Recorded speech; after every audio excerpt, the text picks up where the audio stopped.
తింటే మనం వదిలిపెట్టమనమాట. రోజు రోజు పెడతానండి నేను. చాలా బావుంటది ఇది. మనం తింటే బాడీలో కూల్ తొందరగా అవుతది. చక్కగా ఉల్లిపాయలు, ఎండుమిర్చి, బెల్లము, సాల్టు అలా బాగా కలుపుకోవాలండి. ఇప్పుడు చింతపండు నానబెట్టుకున్నాం కదా! చిన్న సైజు నిమ్మకాయ సైజు చింతపండు చాలండి. ఎక్కువ వేసుకోకూడదు. పుల్లగా ఉంటది. సరిపడా అన్ని సమపాళల్లో వేసుకోవాలి మనం. పక్కన వాటర్ పెట్టుకోవాలండి. వాటర్ పెట్టుకొని అలా కలుపుకుంటా చేసుకోవాలి. చాలా టేస్ట్‌గా ఉంటది.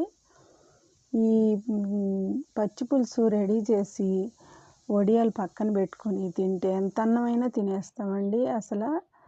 ఈ ఎండకి మనకి ఆకలి ఉండదండి ఎక్కువ. వాటర్ తాగుతాము. ఈ పచ్చి పులుసుతో అన్నం తింటే కడుపు నిండిపోద్దండి. అలా